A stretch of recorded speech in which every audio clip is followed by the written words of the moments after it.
다 함께 매일 드리는 기도를 드리심으로 새벽 기도에 하나님께 나아가겠습니다. 창조주 하나님, 오늘도 저희에게 새로운 날을 주시고 이 세상을 주님의 사랑으로 붙들어 주시니 감사합니다. 하나님께서 만드신 이 아름다운 창조 세계를 저희 인간들이 욕심으로 파괴하고 죄악으로 더럽히고 있음을 용서하여 주옵소서. 복음이 땅끝까지 전파되어 그리스도의 보혈로 이 세상이 구원을 얻게 하여 주옵소서. 이를 위해 저희가 하나님의 백성으로서 사명을 잘 감당하게 하여 주옵소서. 교회와 가정에서 믿음의 대가 잘 이어지게 하시고 성령님의 인도하심에 따라서 저희 교회의 5대 본질인 예배와 교육과 선교, 성도의 교제와 봉사에 힘쓰게 하옵소서. 모든 교육자들이 성령님으로 충만하게 하시고 모든 성도들이 하나님의 명령을 따라 믿음으로 올라가게 하옵소서. 예수님의 이름으로 기도드립니다. 아멘. 찬송가 273장을 하나님께 올려드리겠습니다. 찬송가 273장입니다.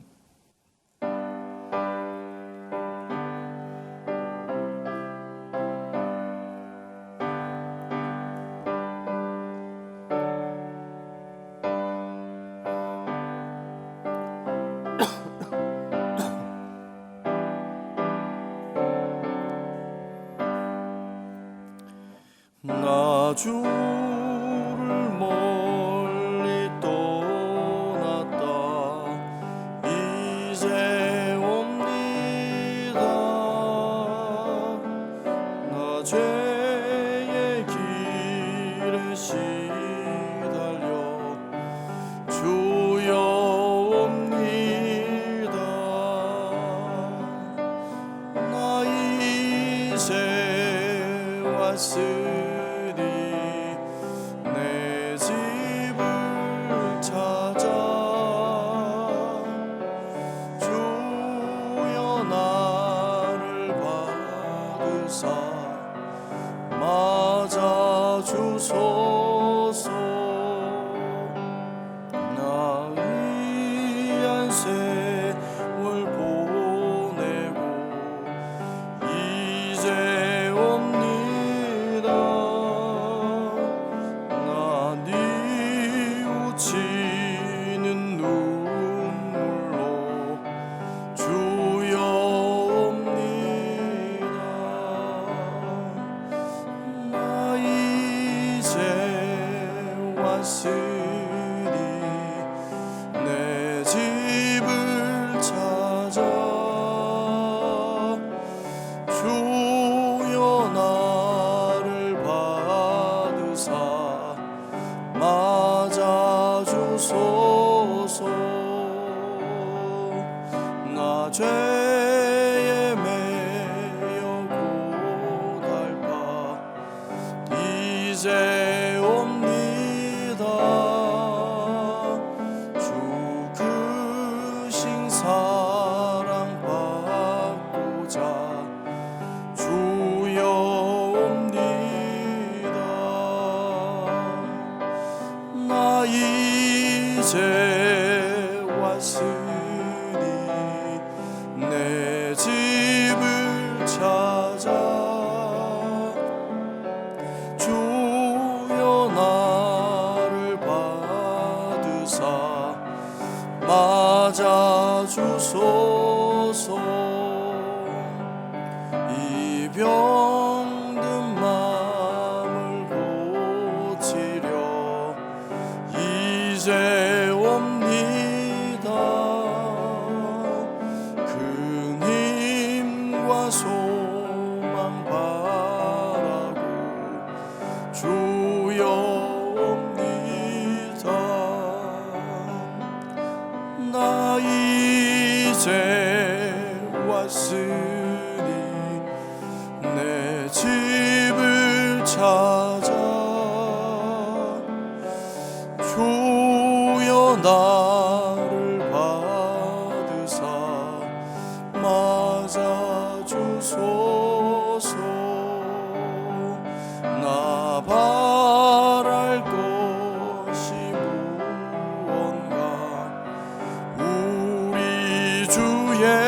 예수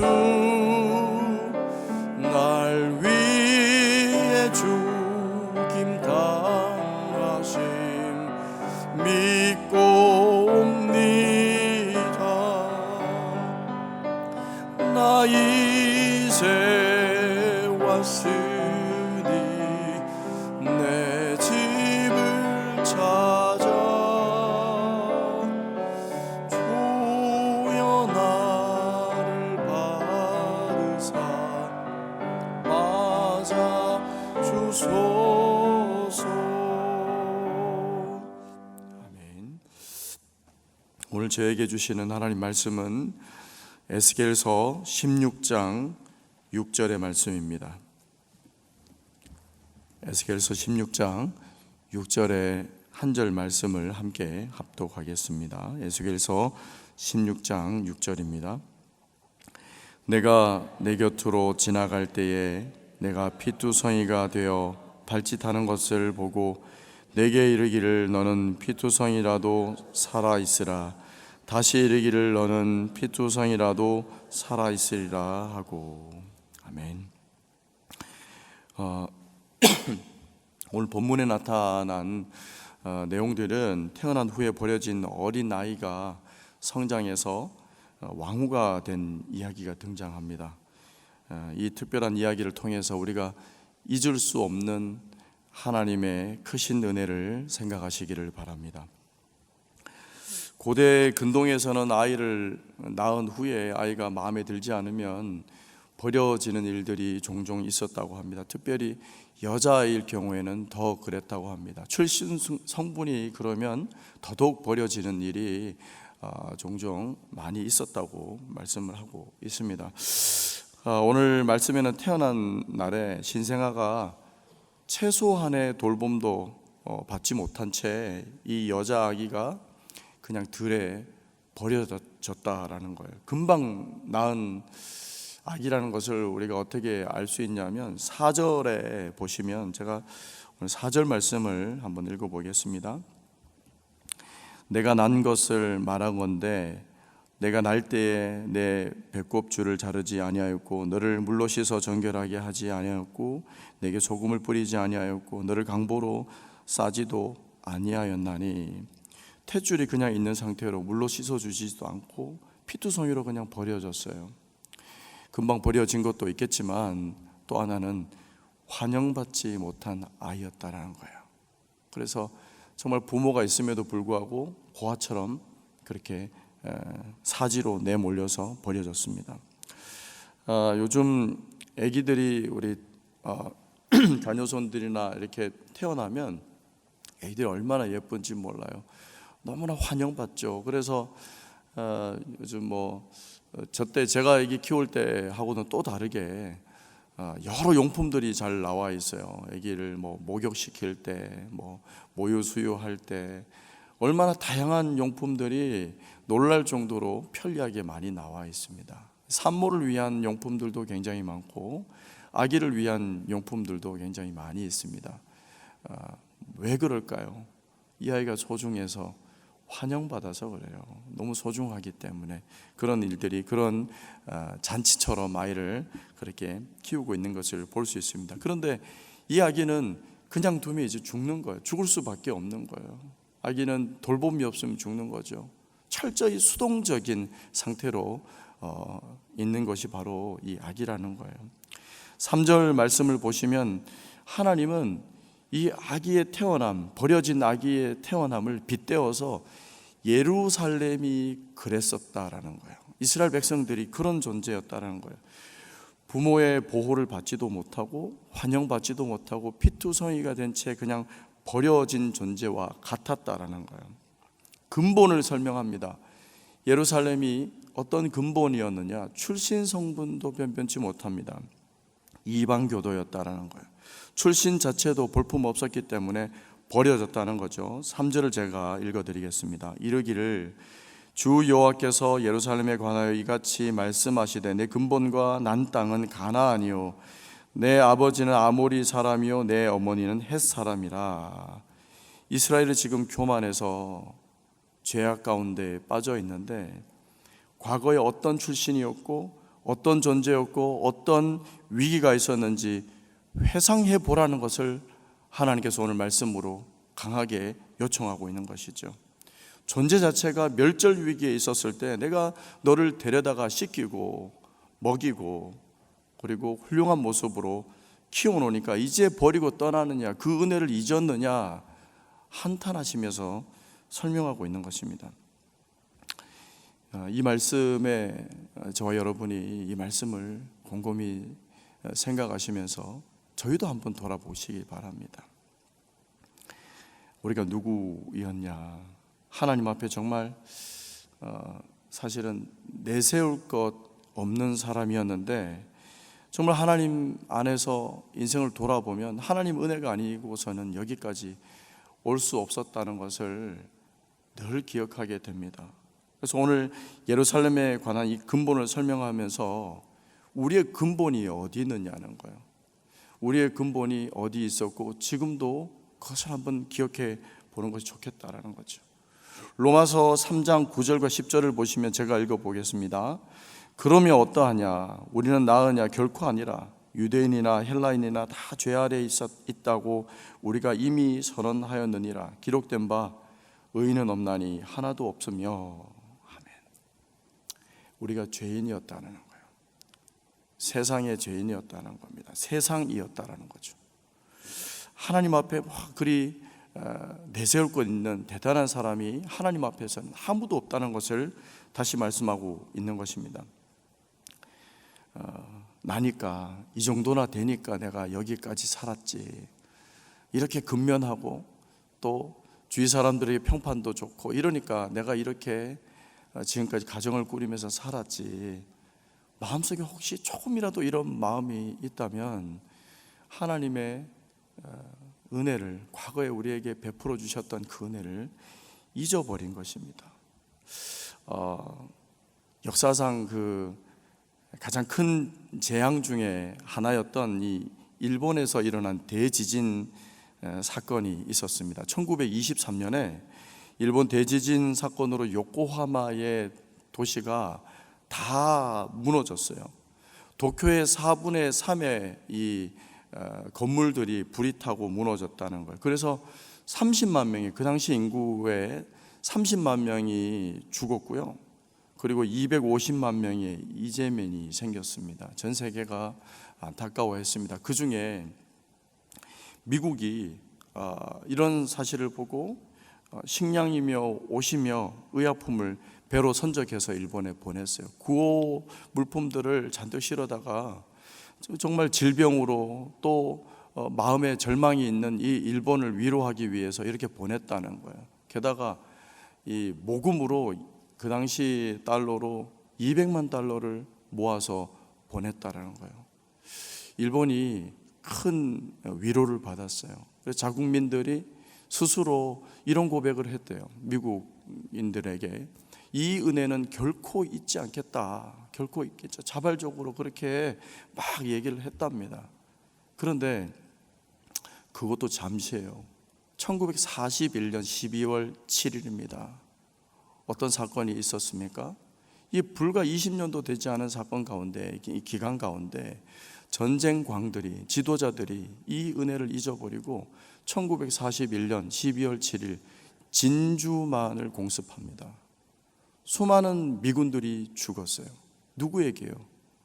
은혜를 잊지 않겠다고 했던 일본인들에게 오히려 대갚음을 당한 거죠. 지도자들이나 백성들이 과거에 이런 은혜를 망각했던 일들이 그들에게만 있습니까? 그렇지 않다는 거예요. 이스라엘이라고 하는 이 나라를 하나님께서 이런 은혜를 잊어버린 배은망덕한 백성으로 보고 있는 것입니다. 하나님 자신들의 백성들을 이렇게 이야기합니다. 우리가 예레미야서를 지난주까지 배웠습니다. 예레미야 2장 32절에 이렇게 말씀합니다. 내 백성은 나를 잊었나니 그 날수는 계수할 수 없거늘. 한두 번이 아니라는 거예요. 하나님의 은혜를 잊어버린 게 한두 번이 아니라는 거예요. 수없이 많다는 겁니다. 계수할 수 없을 정도로 많다라는 겁니다. 저와 여러분 모두가 정말 예루살렘처럼 이교도 세상이었어요.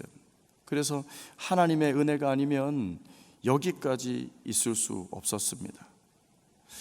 우리 자신의 옛 모습을 기억해야 된다는 거예요. 하나님 앞에 늘 기억해야 된다는 거예요. 그럴 때 겸손할 수 있습니다. 하나님의 은혜를 잊지 마시기를 바랍니다. 자, 더 나아가세요. 오늘 말씀의 6절에서 8절을 보시면 이 하나님의 은혜가 어떻게 우리에게 임했는지, 예루살렘에게, 이스라엘 백성들에게 어떻게 임했는지 구체적으로 묘사하고 있는 것을 볼 수 있습니다.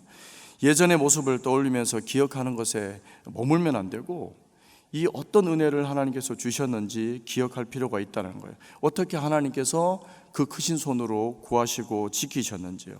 5절 이하에 보면 너를 불쌍히 여긴 자가 없고 들에 버려졌는데 하나님은 버려진 아이와 같은 예루살렘을 구해주시고 키워주셨다는 거예요. 게다가 귀한 옷으로 덮어주셨습니다. 예루살렘을 자신의 신부로 삼으시고자 하는 이 결연한 의지가 있는 거죠. 옷으로 덮는 의미가 그런 거예요. 룻기서를 잘 아실 겁니다. 룻기에 3장 9절과 10절, 8절 이렇게 이 부분을 보시면 이 이방 여인 룻이 보아스라고 하는 이 유지, 기업을 물을 만한 자라고 이야기를 합니다. 이분의 발치에서 누워서 자고 있는데 어떤 여인이 누워 있길래 보아스가 깨워서 보니까 룻입니다. 그래서 룻이 어떤 고백을 하냐면 당신의 옷을 펴서 눕게 하고 나를 덮으소서 이렇게 말합니다. 신부가 되고자 하는 거예요. 예루살렘은 하나님께서 옷으로 덮으셨다는 거예요. 신부로 삼아주셨다는 거예요. 구체적입니다. 죽은 자를 살린 것도 감사한데, 죽었던 자를 살려주신 것도 감사한데, 키워주신 것도 감사한데, 성장케 하고 신부라니요, 신부로 삼으셨다는 거예요. 이런 구체적인 하나님의 은혜를 생각해 보라고 오늘 말씀은 이야기하고 있습니다. 신부가 된 것은 어떤 의미입니까? 영적으로 보실 때는 영적 해방입니다. 여러분 8.15가 지났어요. 광복절을 우리가 기념했습니다.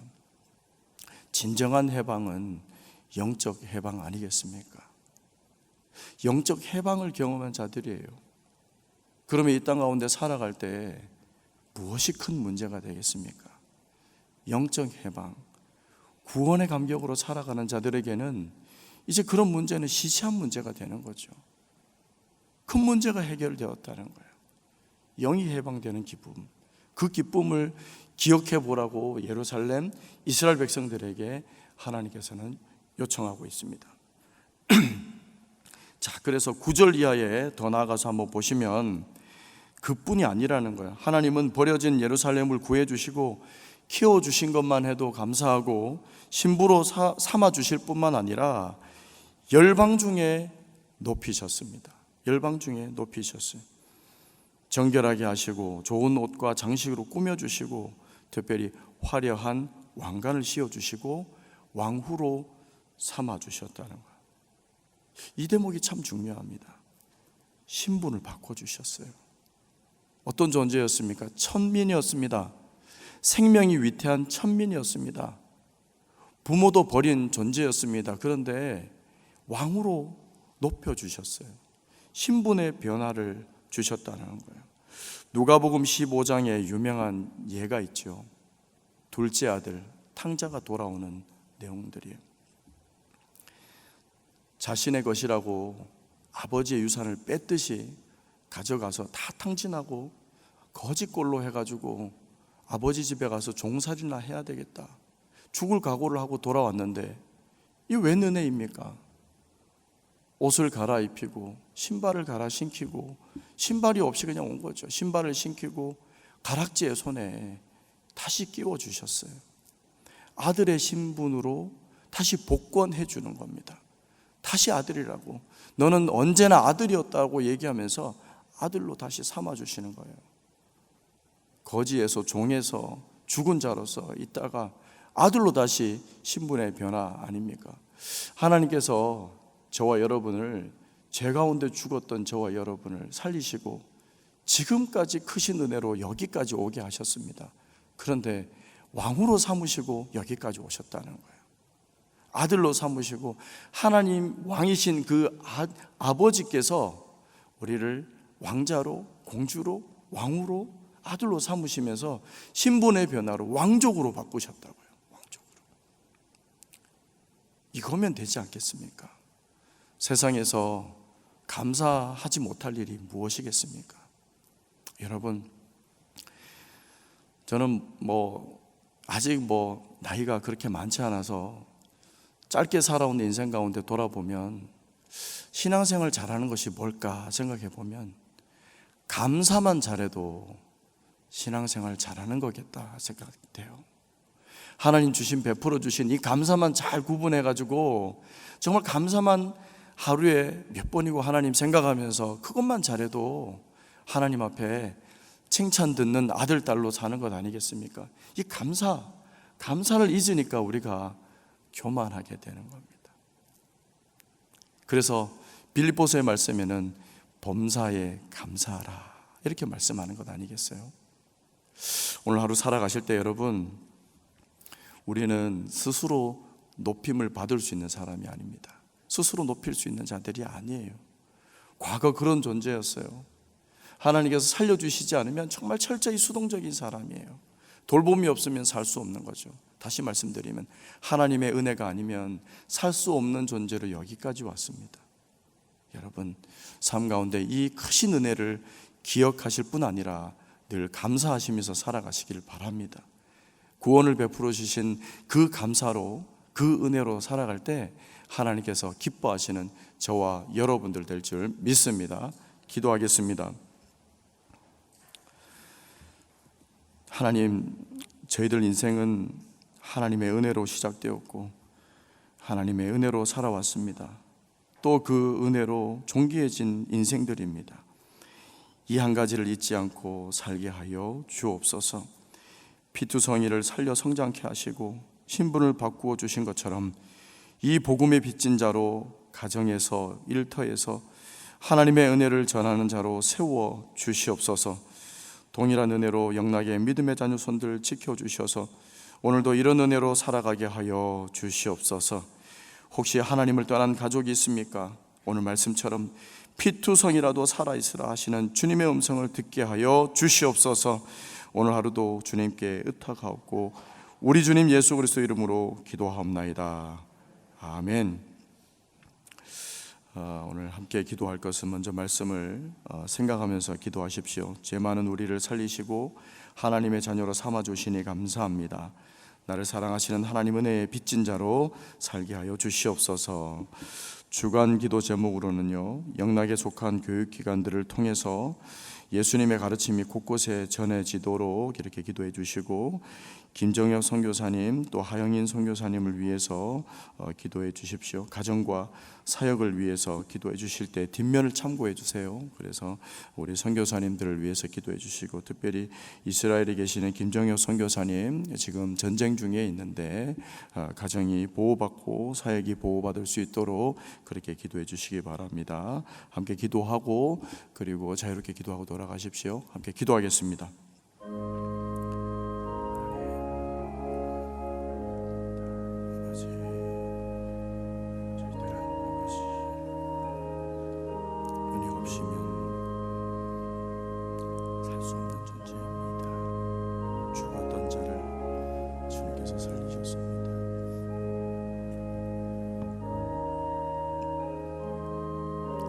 내세운 것 없는 자를 아버지 살리셨는데 이제 설만하니까 교만해져서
주옵소서.